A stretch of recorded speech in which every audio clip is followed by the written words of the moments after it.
Salam kerahiman. Hari ini 25 Oktober. Kita akan baca dari nomor 1447. Kita mulai ya. Dalam nama Bapa dan Putra dan Roh Kudus. Amin.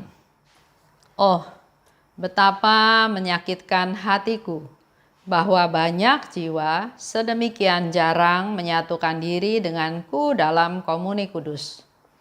Aku menantikan jiwa-jiwa itu, tetapi mereka acuh tak acuh terhadap aku. Aku mengasihi mereka dengan mesra dan tulus, tetapi mereka tidak percaya kepadaku.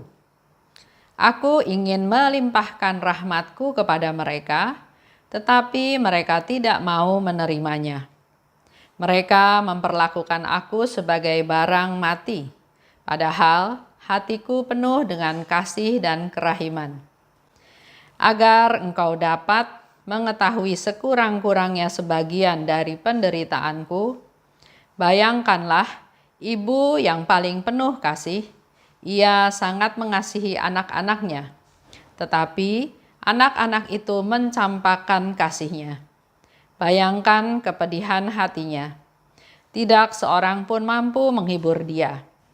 Itulah gambaran dan lukisan samar mengenai kasihku. Itu semua yang Yesus katakan ya. Kalau baca diary Faustina tulisannya bold, tulisannya dengan huruf tebal, itu artinya kata Yesus. Yesus berkata.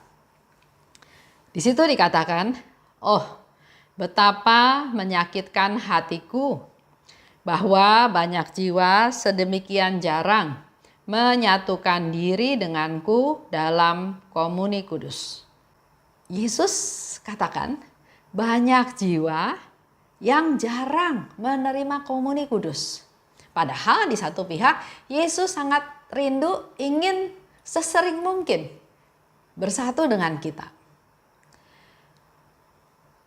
Sebetulnya setiap orang Katolik yang sudah dibaptis, sudah menerima komuni pertama, dia sudah bisa menerima komuni setiap hari. Kalau saya sekarang, seumur saya, kita kan aktivitas juga sudah berkurang ya. Bangun juga biasanya lebih pagi. Tapi masih ada aja yang orang lebih banyak mengisi waktunya dengan bangun siang, santai-santai. Padahal di setiap paroki ada misa pagi biasanya, atau misa sore ya, atau ada misa harian. Nah, kalau kita mau ketemu Tuhan, kita sebetulnya bisa menyediakan waktu untuk bertemu dengan Tuhan dalam perayaan Ekaristi. Kalau misa harian kan pendek, paling setengah jam ya. Tapi kalau saya tanya beberapa teman, mereka lebih pilih 1 minggu sekali aja udah cukup. Bahkan ada juga yang maunya ke gereja, tapi karena hujan jadi nggak jadi. Karena yang jemput nggak jadi jemput, jadi nggak jadi. Karena nggak ada teman ke gereja, jadi nggak jadi. Aduh, alangkah sayangnya. Sekarang baru lebih terasa. Setelah masa COVID ini, baru terasa betapa dulu sebelum masa COVID kita sangat leluasa untuk pergi ke perayaan Ekaristi. Untuk menerima komuni, untuk misa pagi, untuk dengerin firman, untuk adorasi, untuk jalan salib, untuk banyak hal. Sekarang dengan adanya corona, COVID, keinginan untuk pergi aja udah nggak ada. Nah, saya nggak tahu teman-teman yang lain yang sebetulnya saya pernah bilang juga sama teman saya ya, seumuran ya, udah pensiun, seumuran, bangun lebih pagi, pergi ke gereja, cuma setengah jam kok. Merasakan kehadiran Tuhan ya. Tapi tetap aja enggak, saya di rumah harus bebersih, saya di rumah harus masak. Banyak aja ada alasannya ya. Sehingga di sini mungkin Yesus berkata sebetulnya mereka punya kesempatan untuk menerima komuni kudus, untuk datang ke perayaan Ekaristi. Tapi alasan-alasan duniawi yang masih terus ada. Yang membuat mereka jadi jarang menerima komuni. Mereka tidak tahu tentang mulianya sakramen Ekaristi. menerima tubuh dan darah Kristus. Memang betul, kalau kita enggak menghayati, kalau kita enggak tahu, rutinitas aja, dapat hosti, kenyang juga enggak, rasanya juga enggak ada ya. Tapi kita harus tahu dulu kenapa ada perayaan Ekaristi. Perayaan Ekaristi itu adalah perayaan syukur, di mana Yesus mempersembahkan tubuhnya, darahnya, keseluruhannya untuk menyelamatkan kita. Dan dia memberikan kekuatan untuk kita semua, untuk melangkah dalam hidup kita sehari-hari melalui komuni kudus. Jadi luar biasa sebetulnya ya, rahmat yang kita terima. Tapi karena mereka nggak tahu, mereka datang juga asal-asalan, ya mumpung bangun pagi, karena nggak hujan, karena dijemput teman, karena sekalian mau pergi ke tempat tertentu di mana janjiannya ketemunya di gereja, maka dia baru pergi ke perayaan Ekaristi. Ada lagi satu cerita ya. Dulu ada seorang bapak yang selalu mengantar anaknya ke sekolah. Nah, karena harus sekolah pagi, di mana sekolahnya juga bersebelahan dengan gereja, maka setiap pagi dia setelah mengantar anaknya sekolah, dia ke gereja. Bertahun-tahun. Tapi setelah anaknya lulus, nggak sekolah di situ lagi, si ayah nggak ke gereja lagi. Ini menjadi satu pertanyaan sebetulnya ya. Dia pergi ke gereja itu karena sekalian nganter atau memang dia ada kerinduan untuk bertemu Tuhan. Itu dievaluasi sendiri ya. Ada yang datang terima komuni atau datang ke perayaan Ekaristi ya asal datang aja, yang tadi saya bilang. Mereka juga nggak gitu percaya, nggak terlalu percaya dengan mujizat Ekaristi. Mereka asal sambut aja, tapi juga nggak berpikir bahwa hal itu bisa mempererat. Kalau kita setiap hari, sama seperti kita minum suplemen ya, setiap hari kita minum suplemen itu, sedikit banyak suplemen itu akan berpengaruh dalam tubuh kita. Begitu pula kalau kita menerima komuni, menerima tubuh Kristus, mendengarkan firman Tuhan, harusnya progres hidup kita juga berubah. Dalam hari ini, dalam pengajaran hari ini, Yesus mau katakan bahwa aku sudi datang ke dalam jiwa-jiwa. Sudi menjadi makanan rohani dan makanan fisik. Ya. Makanan hosti itu betul-betul menjadi makanan. Contoh seperti yang saya pernah cerita ya, Theresia Neumann ya, orang Jerman. Dia berpuluh-puluh tahun hidup hanya dari hosti kudus. Minum juga enggak. Ya. Jadi hosti itu betul-betul makanan secara fisik dan juga makanan secara rohani. Yesus siap mencurahkan segala macam rahmat, tapi manusia hanya nerima aja. Enggak dipakai. Nggak ada kelanjutannya. Contoh yang gampang. Ada seorang ibu, dia emosinya gampang naik ya. Jadi dia berdoa minta kesabaran. Tuhan kasih kesabaran.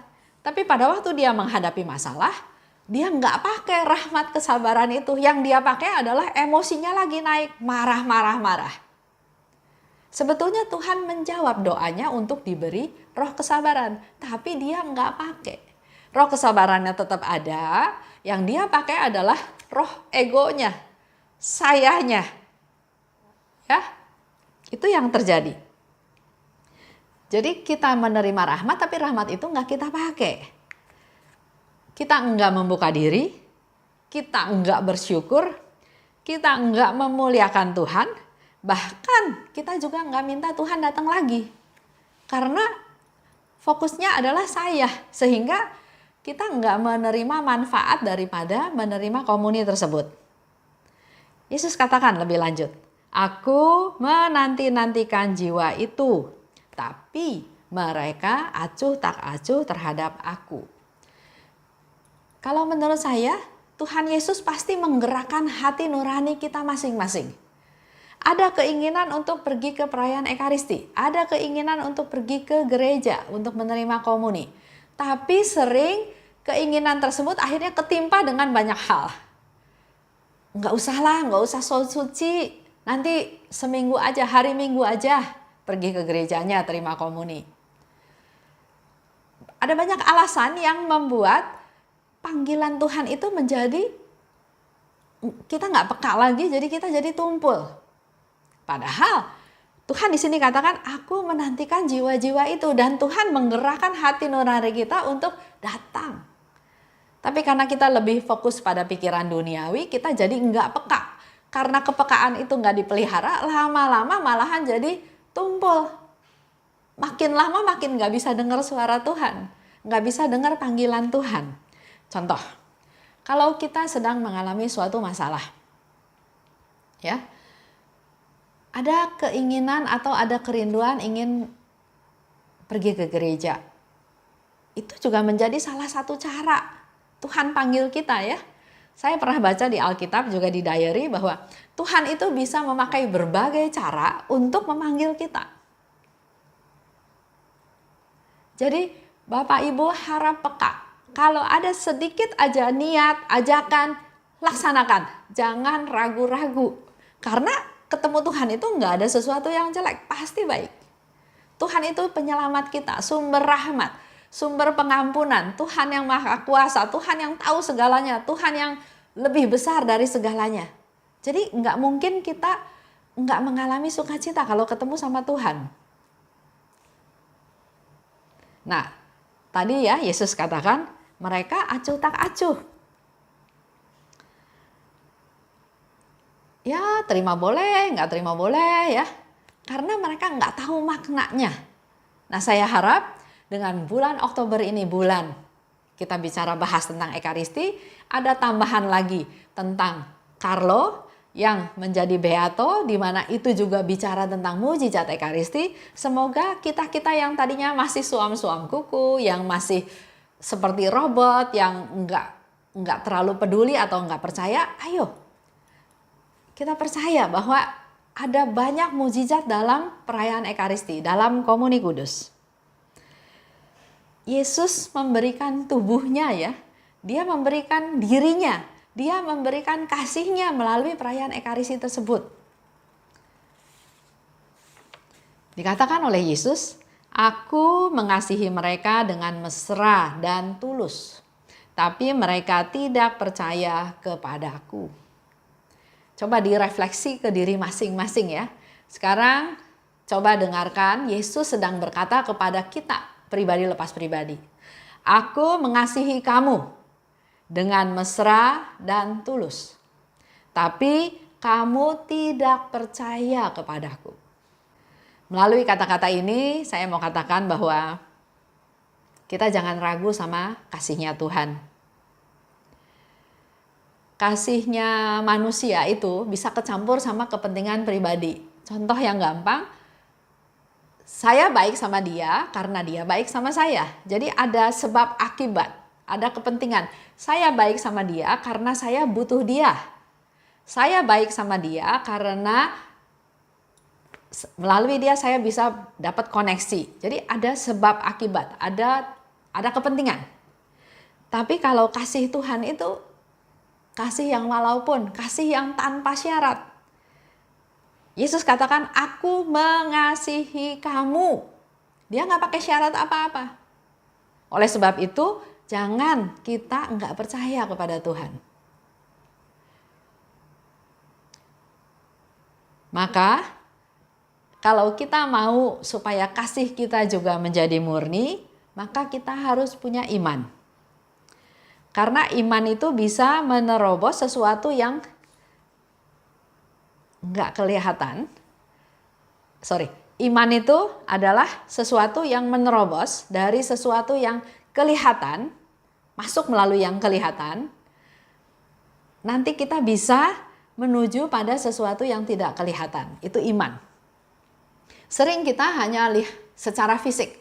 Secara fisik dia baik, saya lihat dia baik. Ya baik, ya itu secara fisik. Tapi kalau kita punya iman, kita bisa melihat sesuatu yang kelihatan baik. Nanti di balik itu kita bisa melihat sesuatu yang nggak kelihatan, yang artinya lebih besar. Contoh konkret ya, Saya menerima komuni. Komuni itu hosti ya, kelihatan. Tapi di dalam hosti itu ada yang tidak kelihatan, yaitu Yesus yang bertahta. Yesus yang nggak kelihatan, yang mau masuk ke dalam diri saya dan akhirnya dia bertahta dalam hidup saya. Jadi kalau kita punya iman, kita melihat sesuatu dari yang kelihatan, hosti, masuk ke sesuatu yang tidak kelihatan, yaitu Yesus yang kita sambut bertahta dalam diri kita. Yesus katakan lagi, aku ingin melimpahkan rahmatku pada mereka, tapi mereka tidak mau menerimanya. Ini Yesus yang bilang ya, Yesus mau memberikan rahmat, tapi mereka nggak mau terima rahmat tersebut. Contoh, relasi suami istri. Ribut terus ya, sudah menikah lebih dari 20 tahun.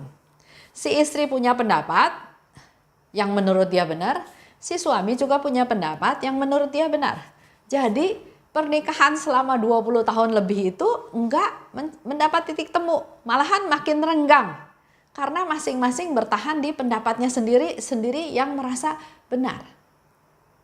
Kalau kita balik lagi ke janji pernikahan, dua menjadi satu. Mencintai, menghormati dalam untung dan malang, dalam sehat dan sakit. Saling mengasihi, saling menghargai, saling mengampuni, saling menolong. Nah, Tuhan mau memberikan rahmat kepada dua orang ini dengan memberikan rahmat kesabaran. Si istri diberi rahmat kesabaran supaya dia melihat suaminya yang begini, dia pakai rahmat kesabaran itu untuk nahan diri, untuk nggak berantem, untuk belajar menerima.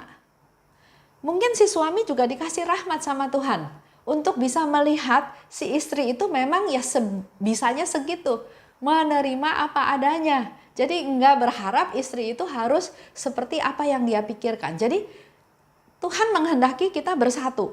Pasti dia juga memberikan rahmat-rahmat tersebut. Cuma kembali lagi yang Yesus katakan, aku memberikan banyak rahmat, tapi mereka nggak mau terima.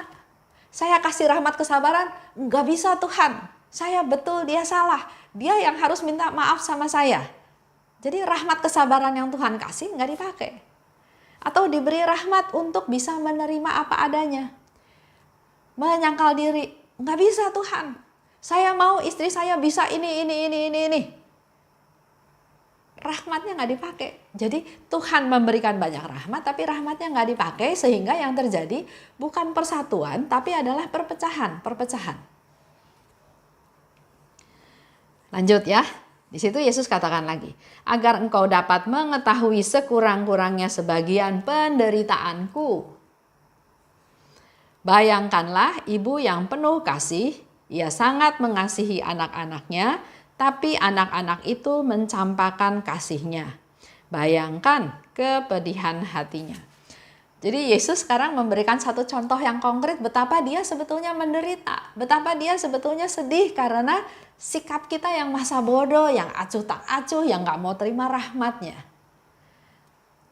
Yesus memberikan contoh seorang ibu yang sangat mengasihi anaknya. Anaknya belum pulang, baru kasih kabar seminggu kemudian mau pulang, dia udah siap-siap di rumahnya beli makanan, siap masakan yang disukai oleh anaknya. Suasana hatinya sukacita karena dia mau menyambut anaknya datang, anaknya pulang. Kebutuhan dia, keperluan dia abaikan karena dia fokus, dia mau menyenangkan anaknya. Tapi waktu anaknya pulang, anaknya datang, boro-boro lihat makanan yang disiapin mamahnya. Cuma nengok sebentar, mah apa kabar, sehat? Ya udah, saya harus pergi lagi. Saya nggak nginep di rumah, saya nginepnya di hotel. Karena perusahaan menyediakan saya hotel bintang 5. Saya harus bergaul dengan orang-orang yang setara dengan saya. Ini bisnis. Mamanya kan pasti kecewa. Dia sudah mempersiapkan diri sedemikian rupa, dia sudah memasak apa yang disukai anaknya, menyiapkan apa-apa yang disukai anaknya, tapi anaknya hanya, hey, sebentar, terus sudah gitu hilang. Nah, ini yang Yesus katakan, bayangkan, pasti mamanya sedih. Saya pernah dengar satu negarawan ya, satu orang terkenal di Indonesia juga. Dia bilang dia punya anak banyak. Anaknya pintar-pintar semua, hebat-hebat semua. Dia bangga karena ternyata dia bisa punya turunan yang hebat, yang pintar-pintar, dan mereka kaya, mereka mampu semuanya. Dia sebagai orang tua dia merasa berhasil karena anaknya mandiri, sukses, terkenal. Tapi setelah istrinya meninggal, dia baru merasakan hidup dia itu sebetulnya sendiri, kesepian. Enggak seperti yang dia bayangkan suatu keluarga yang bahagia, karena setelah istrinya meninggal, dia baru kerasa bahwa dia ini nggak punya siapa-siapa.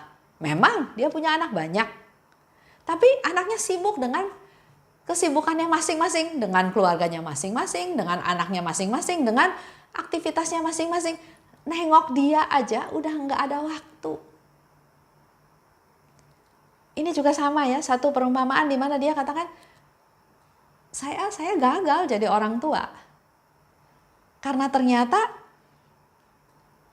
saya di masa tua saya yang saya alami adalah seperti ini. Kesepian, punya uang banyak juga nggak ada gunanya. Punya anak banyak juga nggak kerasa punya anak karena semua sibuk masing-masing. Nah begitu pula kita balik dengan ceritanya Yesus dalam perayaan Ekaristi, dalam Komuni Kudus. Dia sangat menantikan kita datang. Dia ingin bersatu, dia ingin memberi kesukaan kita, dia ingin memberi kebutuhan kita, dia ingin memberikan apa yang dia punya. Tapi kita cuma datang, hey, udah itu pulang, nggak anggap semuanya lagi. Bahkan Yesus dianggap benda mati, diterimanya acuh tak acuh, nggak penting seolah-olah. Lanjut ya. Kita harus tahu juga bahwa si jahat itu selalu memerangi kasih. Jadi Yesus yang adalah kasih ingin memberikan kasihnya kepada ciptaannya, kepada kita semua. Tapi ingat, ada si jahat yang nggak suka kalau kita mengalami kasih Tuhan. Maka si jahat ini harus dilawan. Harus dilawan, jangan diikuti. Nah, si jahat ini apa yang tadi diceritakan? Banyak gangguannya. Pekerjaan, karir yang makin hebat, kekayaan yang makin numpuk, kesibukan, gaya hidup, macam-macam ya. Tanpa kita sadari kita sudah masuk ke dalam godaan-godaan tersebut. Sederhana aja, si jahat itu bisa masuk ke sikap kita yang acuh tak acuh. Sikap kita yang sibuk sama urusan lain. Sehingga kasih yang Tuhan berikan kepada kita itu nggak berkembang.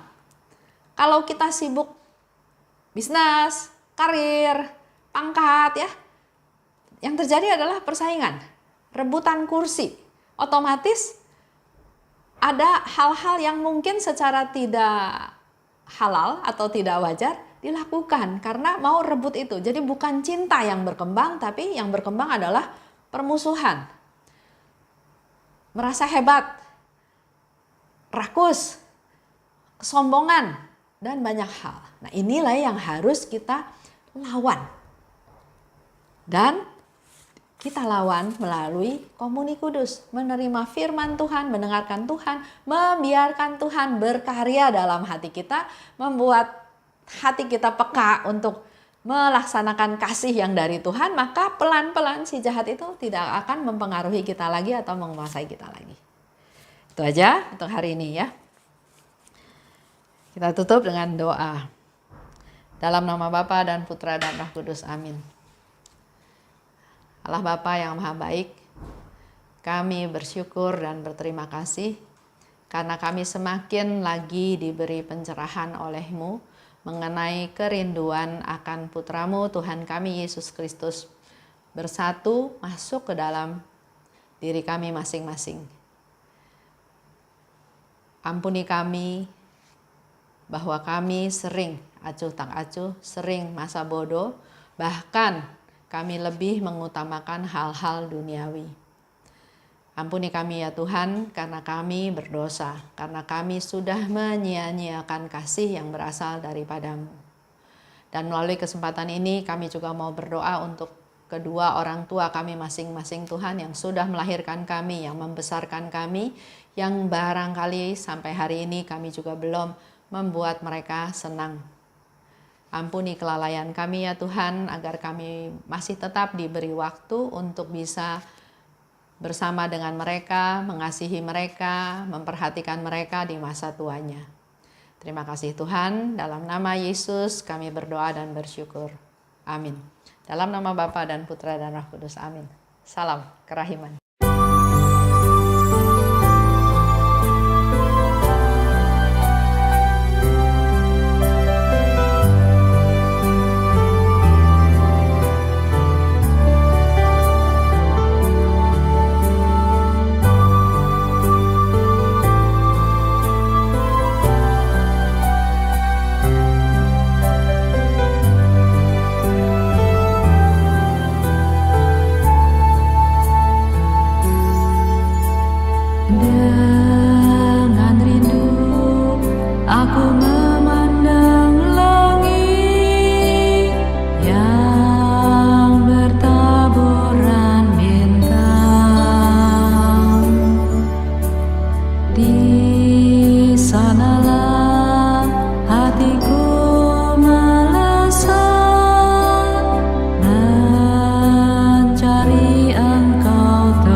agar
jiwa